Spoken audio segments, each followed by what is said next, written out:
Hello, everybody, and welcome to Kerry Writers Museum. I hope you have a wonderful Easter Sunday. Downach Cosca Mahagwiv Golair Accordia. And now let's start with a story that's over 200 years old, but it seems to have found a new relevance in this time of COVID lockdown. Murish lived in Cove, at the edge of the beautiful Cork Peninsula, where the wild Atlantic kissed the land of Era, and many magical things happened. And these magical things, well, they found their way into story. Well, now, Murish had a great life. He had his beautiful horse out the back, simply named Capaill. He had his mother cooking for him and cleaning for him, telling him stories and singing him songs. And time passed. And as time passed, Murish found that Mom was no longer here and that his horse was only a memory now. Oh, he sat inside his little cottage and he looked around the white walls, the whitewashed walls, and he thought of all the happy times that had come before. And he decided that he needed to go out for a walk, and maybe he'd see a human being along the road. He pulled on his shoes and his gansey. He put two potatoes into his pocket to keep his hips warm. You couldn't imagine that Ireland would be cold on a day like today, but it was cold on this day. And then he left his cottage and he looked at his shoes and he said, "Shoes, where are we going today? Are we going to go up the headland of Cove, or are we going to go down towards the Atlantic Ocean?" Well, his shoes chose the latter, and they began to walk down the hill towards the sea and the grey rocks that were there. He sat up on one of those grey rocks and he remembered the beautiful stories that his mother would tell him of Capaill Bn Na Mara, the white horses of the sea. Oh, those horses weren't made of blood and bone and sinew. Oh no, they were made of spray and spirit and magic. And those horses could take anybody from Tirnanog, the land of the forever young, and bring them across the Atlantic Ocean to the edge of Ireland. Oh, the stories that he had heard of Capaill Bn Na Mara.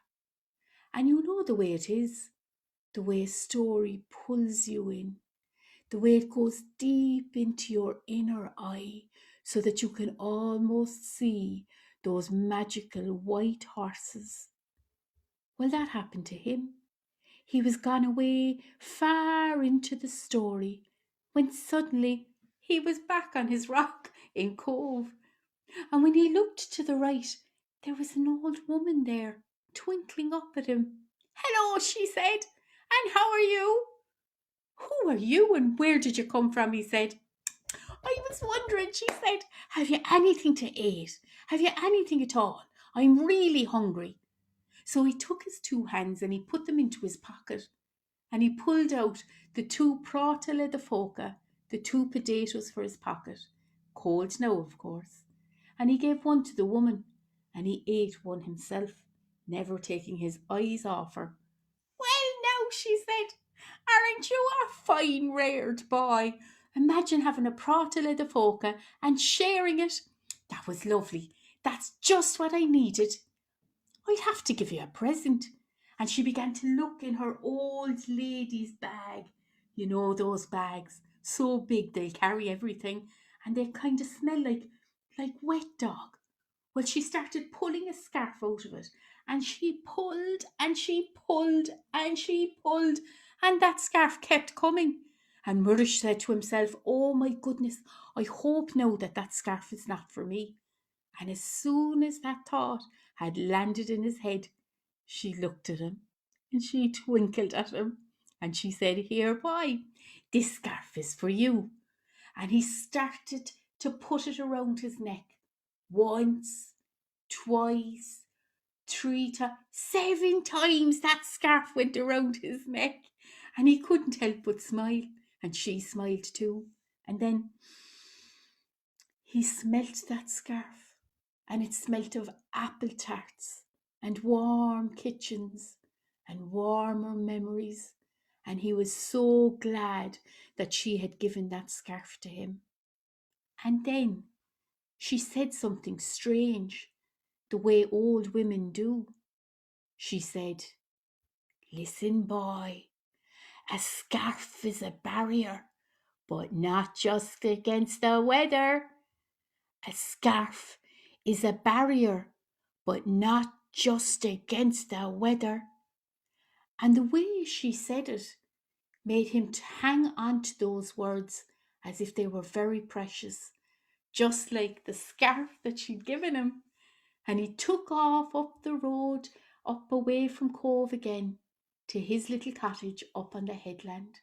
And all the way home he sang to himself, "O Trasna down to Dulshire, Dulshire." He sang to himself, even though he thought to himself he'd never sing in front of another living human being. And when he got home, that scarf, it kept him warm, and it kept him full of memories, new memories, while he sat in his little cottage. And for a while he was happy and he was content. But you know the way we are as human beings. As he sat inside in that cottage, and as he had no reason to go out and meet other people, he began to long again for the Atlantic Ocean and the company of a smiling old woman. So he put on his shoes and the scarf that she had given him, and he took to the roads again. 'Twas gone from October now, and into November, the month of the dead, the month when you must remember all of the people that have gone before you, because in the Irish tradition they still live on as long as their name is mentioned by somebody who once loved them. "I remember my mother," he said, "my lovely mam. I remember my father. I remember Uncle Tommy. I remember Sarah." And so it was, as he walked down the road, remembering all the people that had brought a smile to his face. And when he got to the grey rock, as if by appointment, who was sitting up on the rock waiting for him except the smiling old woman with the twinkling eyes and the face that moved with all of the emotions that went through her. "Well, now," she said, "I'm delighted you're here. I was hoping you'd come today, and I was wondering," she said, "I was wondering if you'd know what I'd love." "What would you love?" he said. "I'd love an Irish session, a great fruitcake of a session that had a bit of everything, a story and a song, a bit of dancing, some music, the whole lot," she said. And then he said, "Well, you'll get no song out of me, but maybe I'll tell you a story about Capaill Bn Na Mara, the white horses of the sea." "Oh, that's brilliant," she says. "I tell you what, why don't I sing you a song first, and then you can tell me the story?" And as if she'd read his mind, the song that she sang was, "Trasna down to Dulshire, Dulshire, Slán leis an uignas, Slán leis an fear." "Slán leis an uignas," he said. "Goodbye to the loneliness." "Oh, wouldn't that be lovely indeed?" "'Twould," she said. "And sure haven't we said goodbye to the loneliness here today? Tell me a story about Capaill Bn Na Mara now." So he wove a beautiful story about how the Capaill Bn Na Mara brought Deirdre across the sea to meet her love. And then they went on the back of that magical horse, on Capaill Driachta, the magic horse, right across the sea, back to Tirn and Og, to the land of the forever young, where they still live and laugh and love one another. Oh my goodness, that was a great story, she said. I'd love to hear more stories like that. And then she said, will we have a bit of a dance? Sure, why not? He said. And he got up off the grey rock and they had a bit of a set dance all the way around the grey rock to mouth music, Capaill Bn Na. I think it went something like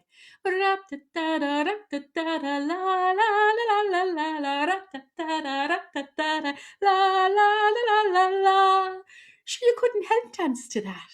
Round and round the rock they went as the sun was going down.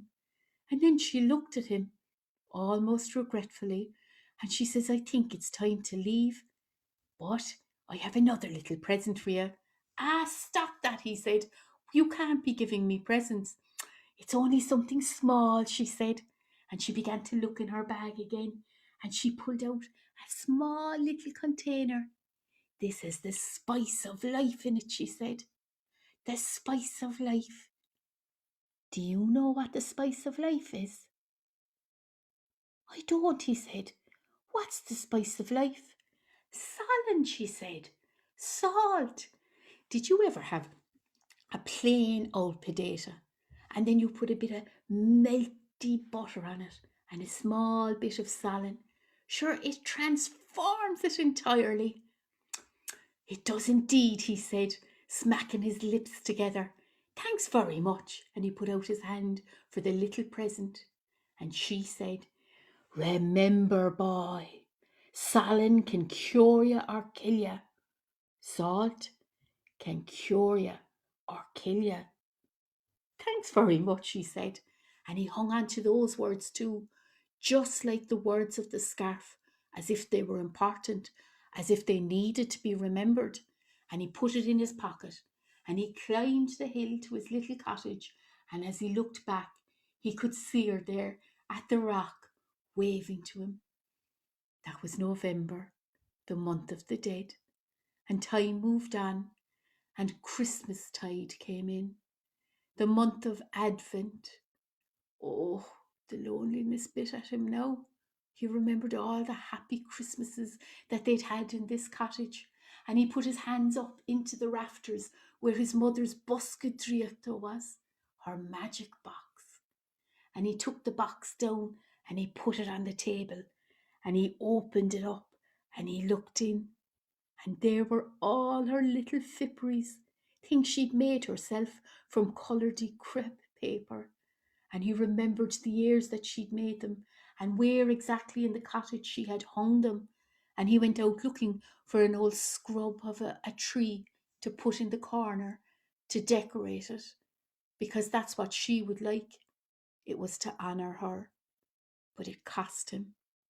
It cost him in grief. And he decorated that tree and he hung the little wooden robin that she had carved for him. And he hung next to it the little thing that he'd made in primary school for her. And his heart was empty. And it was a late hour in the evening, but he thought he'd have to get out. He must go for a walk. And he hoped that maybe the old woman would be there.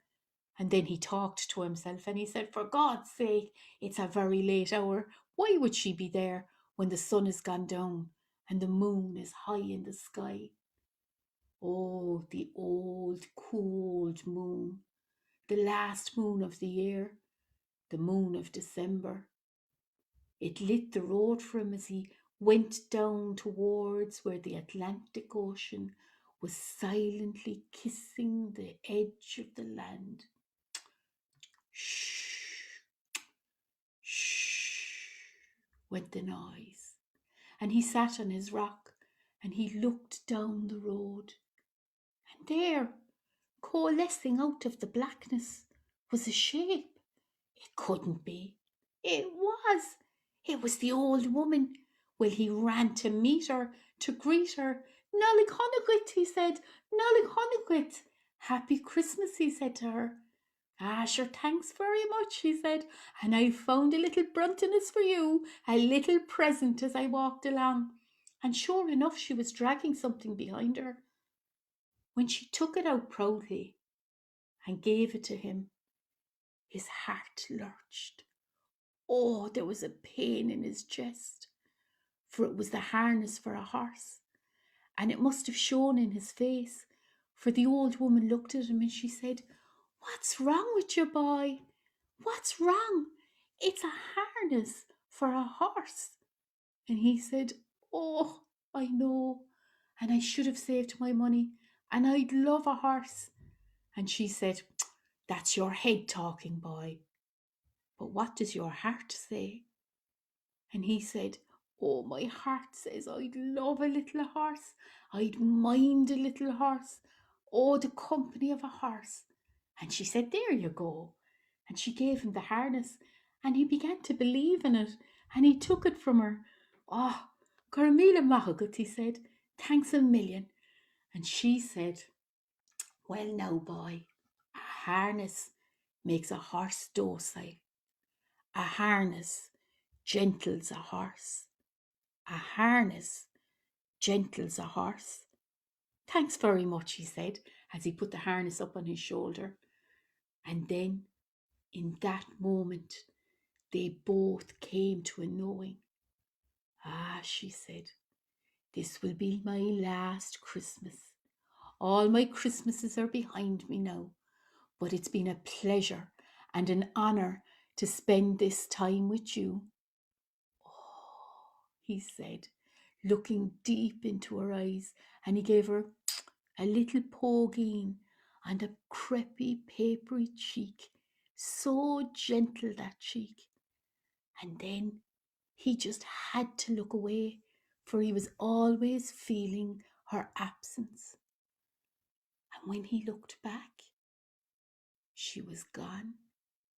"Oh," he said, "oh yeah." And then he noticed that he could see the waves of the Atlantic making their way towards the shore, but he couldn't hear them. There was a perfect silence. The Shandini, the old people, they would say that when the silence is that perfect, that the planes are meeting, that the worlds are merging, that you don't have one foot in one world or the other, but a foot in both worlds. He looked to the left and he saw her there, the beautiful white horse, and because he couldn't help himself, he started to walk towards her. He knew that it was Capaill Bn Na Mara, the magic horse. He knew it was Capaill Bn Na Mara, the white horse of the sea, but he couldn't stop his journey, moving closer and closer to her. "Oh my goodness," he said, "Capaill Bn Na Mara." And then he could hear the old woman's voice. "A scarf, boy, is a barrier, but not just against the weather." So he unwound it quickly from his neck. He put it under his thighs, crossed it, put it around his neck, and tied a great knot in it. And then, because he couldn't stop himself, he sat up on the bare back of Capaill Bn Na Mara, and she rose in one fluid movement and started walking towards the sea. "Capaill Bn Na Mara," he said, "don't drown me. Don't bring me to the sea, Capaill Bn." But she took no notice of him, walking along the sea. And then he began to get afraid, and he said, "Capaill Bn, please." Then she noticed that he was making a noise on her back, but he should have been stuck fast. And she began to get afraid herself, and she began to buck to see would he fall off. But Arm Woodish had ridden horses from before he could walk. He curled his hands into the mane of the horse, and if he did, they turned into snakes and began to bite the hand of Mirish. "Oh," he cried out in pain. And then he heard the voice of the old woman again. "Salin, boy, can cure ya or kill ya. Salin can cure ya or kill ya." And he took the little container out of his pocket and he shook it on the mane of the horse. And if he did, They became the mane of the horse once more. Well, now the horse was more afraid than the human being, and she began to run towards the sea. And he began to say, "Please, Capaill Bn Na Mara, stop, stop." And she got such a fright at his voice that she reared up in front of the moon and threw her head back. And if she did, he took out the harness and put the harness over the horse's head. Just like that, she gentled. Just like that, she became a docile horse. And he stood down from her back and he kissed her on the cheek as she looked longingly at the water that was creeping towards her hoof. But he led her now away from the sea, away from Tiernan Og and her people, and up towards his cottage. "Capaill Bn," he said, "I know what we're going to do. We are going to plough the land. We're going to plant the best seed. And then when autumn comes, we're going to have a great harvest. And I'm going to buy you a friend. Oh, yes, I am. I'm going to save all my money and I'm going to buy another horse, a black horse. And you're going to look so sweet together and you'll have company." And everything happened as Murish said it would happen. But Capaill Bn Na Mara, or Ban Rian Ban, the White Queen as he had named her, she began to waste away. Her ribs began to show under her skin, and she avoided to look at him. She wouldn't look at him no matter what he did, no matter what treat he brought for her. Oh goodness, he thought, my poor Capaill Bn Na Mara and Ban Rian Ban, she's fading away. And then he remembered all the stories of the human beings that got trapped in Tiernan Og or in the land of the fairies, and how they longed for home. She's longing for a home, he thought. So he brought her out into the field in front of the cottage, with the Atlantic calling her in the background. And he put one hand on either side of the harness and he pulled her close. "Capaill Bn Na Mara," he said, kissing her on the nose, "you changed my fortune, but I think you're lonesome for your place and for your people. So I'm going to take this harness off, Capaill Bn, and you can stay or you can leave. It will be up to you." She looked at him now, steadily, and he took the harness off from over her head. She looked at him, and he could swear that she smiled in her eyes at him, twinkled at him. And then, with a swish of her tail, she jumped over the little wall and back over the cliff into the Atlantic Ocean from whence she came. Murish didn't have Capaill Bn Na Mara, his Ban Rian Ban, any more, but he had this story, and it has lasted 200 years.